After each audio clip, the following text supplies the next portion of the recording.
আসসালামু আলাইকুম সবাইকে। আশা করছি তোমরা অনেক অনেক বেশি ভালো আছো। আজকে আমরা অর্থনীতি প্রথম পত্রের রাজশাহী বোর্ড 2023 সালের 5 এবং 6 দুটো কোয়েশ্চেন আমরা সলভ করব। আশা করছি পুরোটা সময় জুড়ে আমাদের সাথে থাকলে এই কোয়েশ্চেনগুলো একেবারে তোমার জন্য খুবই সহজ এবং প্রাণবন্ত হবে ইনশাল্লাহ। সো চলো আমরা শুরু করি। 5 নাম্বার কোয়েশ্চেনটা, 5 নাম্বার যে কোয়েশ্চেনটা সেখানে 5 নাম্বারের মধ্যে কী দেওয়া আছে একটু আমরা দেখি। দেখো প্রথমে 5 নাম্বার কোয়েশ্চেন, এটা একটু দেখলে মোটামুটি তোমার কাছে একদম সিম্পল সহজ করে তুমি পুরোটা শেষ করতে পারবা, তোমার কাছে কঠিন মনে হবে না ইনশাল্লাহ। প্রথমে যে কথাটা দেওয়া আছে সেটা হচ্ছে মোট আয় কি। মোট আয় কি? আচ্ছা, আমরা জানি হচ্ছে মোট আয়, এগুলো তোমরা এক কথায় আমার বইয়ের মধ্যে সবই কিছুই দেওয়া আছে, ওই জন্য আমি এগুলো নিয়ে একদম ওভাবে আলোচনা করতে চাচ্ছি না, কারণ এগুলো তোমাদের কাজে আসবে, তোমরা নিজেরাও পারবা।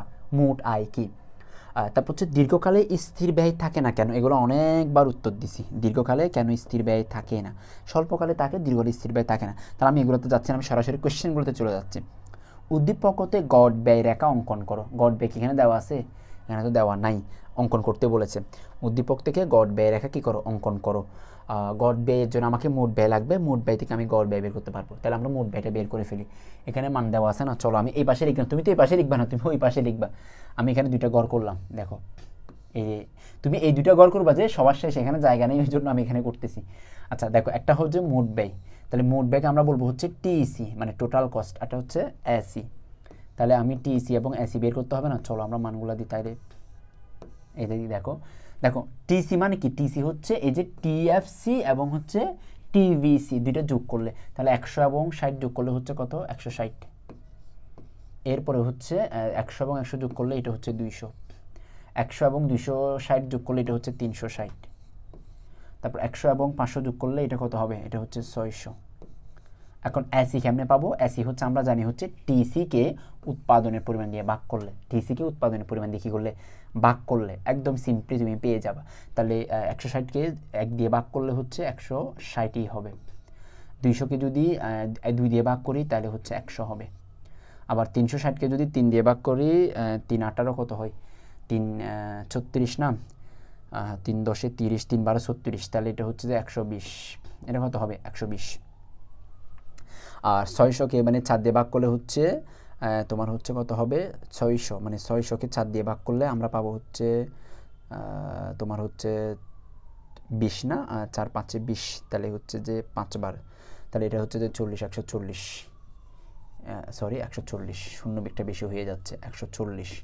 মানে ভাগ করলাম আর কি, আমি 4 দিয়ে এটাকে ভাগ করি। আচ্ছা বলেছি কিনা দেখো না, 4 600 না, তাহলে এই যে ঠিক আছে তো, 4 10 40, 4 12 হচ্ছে 48, তারপর হচ্ছে যে 48 48 5, এটা 15, না না 5 বার হবে তো, এটা 15 হবে। 4 15 60, 4 15 হচ্ছে কত? 60, 150 হবে। ওই জন্য আমি চিন্তা করি কি অবস্থা। আচ্ছা তাহলে এটা আমরা মানগুলো পেয়ে গেলাম। এখন এখান থেকে আমাকে কি বলছে? এসি রেখা অঙ্কন করো। তো এসি রেখা তো তোমরা পারবা, চলো আমি একটু আলাদা নতুন একটা পেজে এসি রেখাটা তোমাকে একটু অঙ্কন করে দেখাই, শেষ। তাহলে তুমি বিষয়টা বুঝতে পারো আর কি সহজে। এই মানগুলো তো দেওয়া আছে, এখন এসি রেখা অঙ্কন করা। আমরা জানি হচ্ছে অর্থনীতি মজার বিষয়, যেটা আঁকতে বলে সেটা লম্ব অক্ষে দিবা, যেটা দেওয়া থাকে সেটা ভূমি অক্ষে দিবা, তবে চাহিদা যোগান ভূমি অক্ষে দিবা সবসময়। এখানে উৎপাদনের একক, কিসের একক? উৎপাদনের একক। উৎপাদনের একক দেওয়া আছে তোমার হচ্ছে, উৎপাদনের একক দেওয়া আছে ওই যে তোমার হচ্ছে কিউ আর কি, এটা হচ্ছে মূলবিন্দু 0, আর এটা হচ্ছে তোমার মানে গড় ব্যয়। গড় ব্যয়কে আমরা বলবো হচ্ছে এসি। গড় ব্যয়কে আমরা কি বলবো? এসি। মান কি আছে দেখো, 0 থেকে আর কি মান আছে 120, 150, 160, তাহলে আমরা একটু 20 করে ব্যবধান ধরি। আমি অন্য কালার দিব, আচ্ছা অন্য কালার দিই, কালো দিই।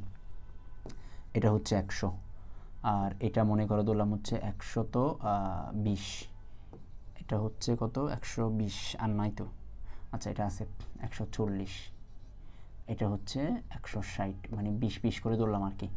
মাঝখানে যেহেতু একটা মান আছে আমার 150 আছে না, 150 একটা মান আছে, 160ও আছে, তাহলে 150 যেহেতু আছে 150 একটা মান লাগবে, দিলাম। আর তো নাই, ঠিক আছে চলবে।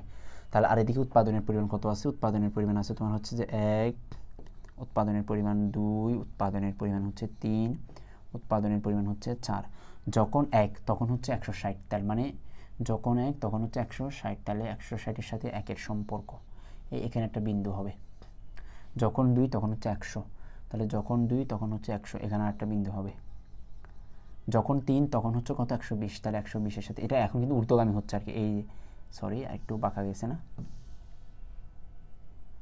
এটা হচ্ছে ঊর্ধ্বগামী হবে আর কি। যখন 4 তখন হচ্ছে কত 150, 150 হলে এই যে এইভাবে দিয়ে 150, এখানে একটা বিন্দু পাচ্ছি। তাহলে সবগুলা বিন্দু যোগ করে দাও, সবগুলা বিন্দু যোগ করে দাও। ভিন্ন কালার, যেহেতু কালারের অভাব নাই এখানে, লিপস্টিক কালার থেকে শুরু করে সব কালার দিব, এখান থেকে এইভাবে চলে যাবে। এইটা হচ্ছে এসি রেখা। তাহলে এটা এ বিন্দু, এটা বি বিন্দু, এটা সি বিন্দু, এটা হচ্ছে ডি বিন্দু। একটু খেয়াল করে দেখবা এসি প্রথমে কিন্তু কমে যায়, কমে গিয়ে এখানে চলে আসে না, আবার আস্তে আস্তে বেড়ে যায়। এটাকে সেজন্য বলা হয় এসি রেখার আকৃতি কী হয়, মানে ইউ আকৃতির হয়, মানে ধীরে প্রথমে কমে আবার মানে পরবর্তীতে আবার বাড়ে, প্রথমে নিম্নগামী আবার ঊর্ধ্বগামী, সেজন্য ইউ আকৃতির হয়। এখন এটা একটু ব্যাখ্যা দিলে তোমার পরিপূর্ণটা শেষ। ব্যাখ্যা দিতে হবে, ব্যাখ্যা আমি মুখে বলবো না, মুখে বলে ভিডিওটা আরও বহুত বড় হবে, দরকার নাই। তুমি ব্যাখ্যা নিজে দিয়ে দিও। উপরের চিত্রে ভূমি অক্ষ উৎপাদনের একক, আর লম্ব অক্ষে হচ্ছে কি গড় ব্যয়। উৎপাদনের এত হলে এত, এ বিন্দু সেট করে বি হলে এত, শেষ। পারবা, কঠিন তো না, একদমই সহজ, এগুলো একদমই সিম্পল কাজ, সহজ কাজ। ইনশাল্লাহ ভালো নাম্বারও পাওয়ার সুযোগ আছে, ভালো করারও সুযোগ আছে এগুলাতে। আচ্ছা, উদ্দীপকের আলোকে এমসি রেখা অঙ্কন করো, রেখাটির আকৃতি ব্যাখ্যা করো। তাইলে যে বলেছে না রেখাটির আকৃতি, আমরা এটা না মুছলে তো হইতো, খেয়াল না করে করলাম কেন এটা কাজটা। আচ্ছা, এসি রেখা না এমসি, আচ্ছা আমরা তারপর করে ফেলি, সমস্যা নেই। চলো এমসি, আর একটু কষ্ট করতে হচ্ছে আর কি, কী আর করার, জীবনে এরকম দেখলে ভুল করতাম না। এমসি শর্টকাটে করে ফেলতে। দেখো এটা ছিল কত 160, এটা ছিল হচ্ছে তোমার 200, এটা ছিল হচ্ছে 360, এটা ছিল হচ্ছে 600। এখন হচ্ছে এমসি। দেখো আমরা জানি উৎপাদনের পরিমাণ যখন এক এক করে বৃদ্ধি পায়, এক এক করে বৃদ্ধি পায়, তখন শর্টকাটে এমসি বের করা যায়। প্রথমে যা মোট তা প্রান্তিক, এরপর হচ্ছে পরেরটা বিয়োগ আগেরটা। 200 থেকে 160 চলে গেলে 40, 360 থেকে 200 চলে গেলে 160, আবার 600 থেকে 360 চলে গেলে ওইদিকে 200, এইদিকে হচ্ছে 40, তাহলে 240 পেয়ে গেছি মান। চলো আহামরি কঠিন একটা নতুন পেজে যাই। দেখো এই মানটা পেয়ে গেছি। এখন এটা দিয়ে আমাকে এমসি রেখা আঁকতে বলছে, চলো এমসি রেখাটা অঙ্কন করে দিই। তাইলে এটা হচ্ছে উৎপাদনের একক, আমরা কিউ দিয়ে। অর্থনীতি একটা মজার বিষয়, অর্থনীতিতে কিউ দিয়ে হচ্ছে তিনটা জিনিসকে বোঝাই। দ্বিতীয় অধ্যায় হচ্ছে উপযোগের একক বোঝাই, তৃতীয় অধ্যায় হচ্ছে উৎপাদনের পরিমাণ বোঝাই, চতুর্থ অধ্যায় হচ্ছে বিক্রয়ের পরিমাণ বোঝাই, মানে বিক্রয়ের একক বোঝাই আর কি। এটা হচ্ছে 0, তাহলে কয়টা এখানে, এটা 1, এটা 2, এটা 3, এটা হচ্ছে 4 গেল। অন্য কালার নিয়ে দিই। এটা মান আছে কত 40 থেকে শুরু করে 40, 160, 240, আর কোনো মান নাই। তাহলে প্রথমে মানটা আছে 40, আমরা এটা 40 দিলাম। এখন দেখো ব্যবধান যেহেতু 160, তার মানে অনেক উপরে, আবার 240 না, তাও কিন্তু অনেক উপরে, মানে 100 ব্যবধান আছে। তো আমরা একটা কাজ করি, এখানে দেখো 40, 40, আমি এটা দেখো এখানে তুললাম, এটা হচ্ছে 160, তার মানে মাঝখানে ব্যবধান কত 120 ব্যবধান। ভালো কথা, সমস্যা নেই। এরপর একটা হচ্ছে 240, তাহলে 240-এর মাঝখানে ব্যবধান কত, 240-এর মাঝখানে ব্যবধানও কিন্তু 120 ব্যবধান, তার মানে 120 যেহেতু ব্যবধান, তাহলে সেম ব্যবধান ধরে 240 ধরলাম, মানে এটাতেও সেম, এটাতেও সেম 240 আর কি বরাবর। আর এটা হচ্ছে এমসি, মানে প্রান্তিক ব্যয় লিখলেও হবে, বাংলা লিখে এরপর ইংলিশ লিখিও। তাহলে যখন উৎপাদন পরিমাণ 1 তখন হচ্ছে কত তোমার হচ্ছে 160, তাহলে প্রথম যখন 160, সরি এটা হবে না এখানে 160, তাহলে 160-এর সাথে সম্পর্ক আর এই যে এখানে একটা বিন্দু। তখন 2 তখন হচ্ছে কত 40, তাহলে 2-এর সাথে 40-এর সম্পর্ক, এখানে একটা বিন্দু। যখন 3 তখন হচ্ছে কত 160, 3 হলে তখন এটা এখন ঊর্ধ্বগামী হয়ে যাচ্ছে। আবার যখন 4 তখন হচ্ছে কত 240, তাহলে 240-এর সাথে এটা সম্পর্ক, এখানে একটা বিন্দু, এইটা একটা বিন্দু। তাহলে বিন্দুটা শুরু হয়েছে কোথা থেকে, দেখো বিন্দুটা শুরু হয়েছিল এখান থেকে, তাহলে আমি একটু উপর থেকে নিয়ে এভাবে নিয়ে আসি, এভাবে, এরপর এখান থেকে চলে যাবে এই বরাবর, এইটা হচ্ছে আমার এমসি, এটা আমার জন্য কি এমসি। তাহলে এটা এ বিন্দু, এটা ছিল বি বিন্দু, এটা ছিল সি বিন্দু, এটা ছিল ডি বিন্দু, সবগুলো বিন্দু কাজ শেষ। এখন এই পুরো চিত্রটার তুমি ব্যাখ্যা দিতে পারবা না, ব্যাখ্যা দিতে পারবা কিনা বলো তো। উপরের চিত্রে ভূমি অক্ষে উৎপাদনের একক, লম্ব অক্ষে হচ্ছে প্রান্তিক ব্যয় উৎপাদনের একক 1 হলে প্রান্তিক ব্যয় তখন 160 যা এ বিন্দুতে ছেদ করে। উৎপাদনের পরিমাণ বৃদ্ধি পেয়ে 2 একক হলে প্রান্তিক ব্যয় হ্রাস পেয়ে 40 যা বি বিন্দুতে ছেদ করে। উৎপাদনের পরিমাণ বৃদ্ধি পেয়ে 3 হলে প্রান্তিক ব্যয় 160 যা সি বিন্দুতে ছেদ করে। উৎপাদনের পরিমাণ সর্বোচ্চ বৃদ্ধি পেয়ে 4 হলে প্রান্তিক ব্যয় সর্বোচ্চ বৃদ্ধি পেয়ে 240 হয় যা ডি বিন্দুতে ছেদ করে। এখন এ কমা বি কমা সি এবং ডি যোগ করি যা একটি প্রান্তিক ব্যয় রেখা। আশা করি সবাই পারবা ইনশাল্লাহ, কারো সমস্যা হওয়ার কথা না। চলো আমরা তাহলে পরবর্তী কোয়েশ্চেনে চলে যাই। এটা আরেকটা কোয়েশ্চেন, এই কোয়েশ্চেনটা সলভ করি। 6 নম্বর কোয়েশ্চেন দেখো, 6 নম্বর কোয়েশ্চেনটা সলভ করি। বিক্রয়ের পরিমাণ কিউ 1 একক, মোট আয় কর আয় দেওয়া আছে। বলছে উৎপাদন কি, আমরা তো জানি উৎপাদন মানে হচ্ছে নতুন উপযোগ সৃষ্টি করা, এটা হচ্ছে উৎপাদন। কখন পি এবং এ আর এবং এম আর সমান হয়, এটা হচ্ছে পূর্ণ প্রতিযোগিতামূলক বাজারে এই ঘটনা ঘটে। এগুলা আমি অনেক আলোচনা করছি, মৌলিক আলোচনা, তো এগুলো পরীক্ষা দেখছো আসে যে প্রশ্নগুলা, এটা হচ্ছে পূর্ণ প্রতিযোগিতামূলক বাজারে কখন হয়, যখন দাম স্থির থাকে, মানে দাম স্থির থাকে বলে এই ঘটনা ঘটে আর কি। তাহলে দাম স্থির থাকে বলে, দাম স্থির থাকে বলে,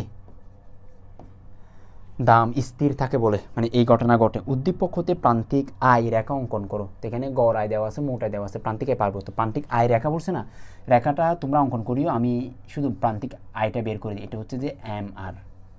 বিক্রয়ের পরিমাণ 1 এক করে বৃদ্ধি পাচ্ছে, দেখো এই যে 1 1, এগুলো সহজ। তাহলে প্রথমে মোট আয় যা, প্রান্তিক আয় তা, তাহলে 300। এরপরটা হচ্ছে 400 থেকে 300 বিয়োগ, তাহলে কত হবে 100।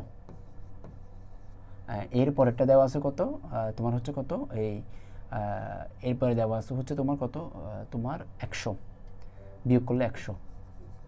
এরপরে দেওয়া আছে তোমার কত, তোমার 100, এই যে 100 শেষ। তাহলে রেখাটা এখান থেকে তুমি কি করে ফেলবা, রেখাটা সিম্পলি তুমি সহজ করে অঙ্কন করে ফেলবা, একদম সিম্পল কাজ, এখানে কোনো কঠিন কাজ নেই, জাস্ট অঙ্কন করে ফেললে হবে, আর কোনো কাজ নেই।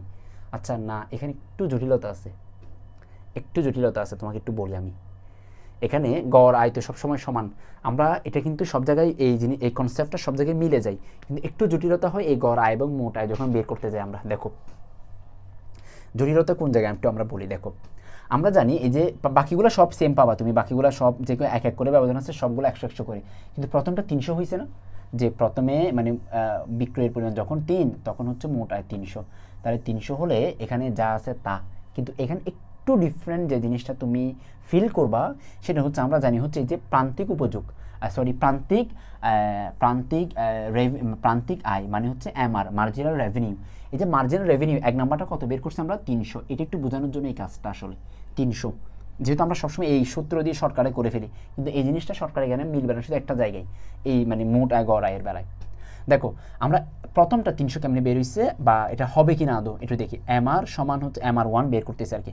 তো আমরা জানি হচ্ছে MR1 কেমনে পাবো, সূত্রটা হচ্ছে ডেল টিআর, মানে ডেল টিআর মানে হচ্ছে টিআর এর পরেরটা বিয়োগ আগেরটা, আর নিচে হচ্ছে ডেল কিউ মানে বিক্রয়ের পরিমাণ। এখন দেখো ডেল টিআর, তাহলে আমরা এখানে 300 মানে কোনটা, এটা না, এই 300টা। এখন এইটা পরে, এটার আগে কি আছে, কিছু নেই, তাহলে শূন্য আছে আর কি, কিছু নেই মানে শূন্য আছে, তাহলে 300 বিয়োগ হচ্ছে 0। আবার বিক্রয়ের পরিমাণ কত আছে 3, তো 3-এর আগে কি আছে, কিছু নেই, তার মানে শূন্য আছে আর কি, তাহলে ডেল কিউ মানে হচ্ছে পরেরটা বিয়োগ আগেরটা, তাহলে 3 বিয়োগ হচ্ছে 0, তাহলে উপরে হচ্ছে 300, নিচে হচ্ছে 3, ভাগ করলে হয় 100, কত হয় 100। তার মানে এখানে যেহেতু এটা 1 1 দিয়ে শুরু হয় নাই, তো মানে এটা 1 1 দিয়ে শুরু হয়নি, ওই জন্য এই মানটা 300 হবে না, মানে বাকি সবগুলো ঠিক আছে, কিন্তু এই মানটা কত হবে, এই তোমার হবে 100, কত হবে 100। তাহলে এখন তুমি চিত্র অঙ্কন করতে পারবা না, চিত্র অঙ্কন একদম সিম্পলি হবে, চিত্র অঙ্কনটা তুমি ভূমি অক্ষের সমান্তরাল পাবা আর কি, ভূমি অক্ষের সমান্তরাল পাবা। আচ্ছা তারপর একটু আমি দেখাই দিই, নাইলে আবার পরে বলো যে স্যার সব দেখিয়ে দিয়েছেন, এটা কেন একটু দেখাচ্ছেন না। বিক্রয়ের পরিমাণটা হচ্ছে 1 1 করে না, তাহলে এই 1 2 3 4, আর এটা হচ্ছে যে কত, এই তোমার হচ্ছে কি মানে এমআর এর মান কত আছে, এমআর এর মান হচ্ছে তোমার এমআর হচ্ছে কত, এই যে 100, 100-এর উপর কোনো মান নেই, তাহলে এটার মান হচ্ছে 100, এটা 2 হলে তখনও 100, 3 হলে তখনও 100, 4 হলে তখনও 100, তাহলে এটা হচ্ছে যে এমআর, আর এটা হচ্ছে এ বিন্দু, এটা হচ্ছে বি বিন্দু, এটা হচ্ছে সি বিন্দু, এটা হচ্ছে ডি বিন্দু। শেষ, ব্যাখ্যাটা দিতে পারলে কাজ শেষ, আর লাগবে না। যদি বিক্রয়ের পরিমাণ বৃদ্ধির সাথে সাথে গড় আয় কমতে থাকে তবে উদ্দীপকে বাজারের সাথে সাদৃশ্যপূর্ণ হবে কি, তোমার মতামত দাও। গড় আয় যদি কমে, এটা তো গড়াই স্থির। তো গড়াই স্থির দেখলে আমরা জানি এটা হচ্ছে পূর্ণ প্রতিযোগিতামূলক বাজার। এটা কোন বাজার? পূর্ণ প্রতিযোগিতামূলক বাজার। আর গড়াই যদি কমে যায়, গড়াই যদি কমে যায়, গড়াই যদি কি যায়? কমে যায়। কখন কমবে? যখন বিক্রয়ের পরিমাণ কমবে। কখন কমবে? যখন বিক্রয়ের পরিমাণও কমবে, মানে বিক্রয়ের পরিমাণ যখন হ্রাস পাবে আর কি। বিক্রয়ের পরিমাণ যখন কমবে তখন এটাও কিন্তু কি যাবে? তোমার হচ্ছে কমে যাবে। বিক্রয়ের পরিমাণ যখন কমবে এটা কমে যাবে। মানে গড়াই যদি হ্রাস পায়, মানে এটা এক কথা হচ্ছে গড়াই যখন হ্রাস পাবে। হ্রাস মানে কি দেখো, মানে গড়াই মনে করো প্রথমে দেওয়া আছে এই যে 100, এটা 100 দেওয়া আছে, এরপরে মনে করো এটা 90 হচ্ছে, এরপর এটা মনে করো 80 হচ্ছে, এরপর এটা 70, মানে গড়াইটা ধীরে ধীরে কমে যাচ্ছে আর কি, আস্তে আস্তে কমে যাচ্ছে। এই ঘটনাটা কখন ঘটবে? যখন বিক্রয় ধীরে ধীরে কমবে। তাহলে বিক্রয় মনে করো প্রথমে আছে 6, এরপরে আছে তোমার হচ্ছে 5, সিরিয়ালি কমাই না, 5, এরপরে হচ্ছে 4, এরপরে 3। তার মানে বিক্রয়ের পরিমাণ কমবে, আবার অন্যদিকে হচ্ছে কি, মানে গড় আয়ের পরিমাণটাও কি, মানে গড় আয়ের পরিমাণটাও কমবে। আর এই ঘটনাটা কখন ঘটবে? তোমার হচ্ছে কি, মানে এই ঘটনাটা কখন ঘটবে? যখন হচ্ছে দাম ধীরে ধীরে হ্রাস পাবে, দামও কি ধীরে ধীরে হ্রাস পাবে। তার মানে আমি বলতে পারি হচ্ছে দামের পরিমাণও হ্রাস পাবে, দামের পরিমাণও কি পাবে? হ্রাস পাবে। আর অন্যদিকে দামের সাথে, মানে যদি এটা এইভাবে হয়, দামের পরিমাণটা হ্রাস পাবে, তখন হচ্ছে বিক্রয়ের পরিমাণ বৃদ্ধি পাবে। তখন বিক্রয়ের পরিমাণটা কী পাবে? তখন হচ্ছে বিক্রয়ের পরিমাণটা বৃদ্ধি পাবে। তখন এই আর এটা কি হবে? ধীরে ধীরে কমবে। এটা একটু যদি সহজ হয় তোমাদের একটু বুঝাই দিই, চলো একটু করে ব্যাখ্যা করে বুঝাই জিনিসটা। মানে এই ঘটনাটা কখন ঘটবে? যে গড়াই হলে কোন বাজারের সাথে সাদৃশ্যপূর্ণ হবে আর কি। আমি একটা নতুন পেজ নিই যাতে তোমাদেরকে এই বিষয়টা একদম সহজ করে বোঝাতে পারি। দেখো, মনে করো আমি শর্টকাট একটু বুঝাই দিই, তাহলে তোমার জন্য বিষয়টা ক্লিয়ার। এটা মনে করো পি, দাম আর কি। এটা হচ্ছে তোমার কিউ, বিক্রয়ের পরিমাণ। এটা হচ্ছে টি আর, আর এটা হচ্ছে যে এ আর। এখন এ আরের কথা বলছে না, এ আর। এখন কয়েকটা মান দিলাম, মনে করো এখানে দেখো দাম, আমি একটু আগে কি বলছিলাম, দাম কমবে। তাহলে মনে করো প্রথমে 10, এরপরে 9, এরপরে 8, এরপরে মনে করো 7, বিক্রির পরিমাণ বাড়বে। তাহলে 1, 2, 3, 4। এখন মোটায় কি এই দুটো গুণ করলে এটা হচ্ছে 10, এটা হচ্ছে 18, এটা হচ্ছে তোমার 24, এটা হচ্ছে 28।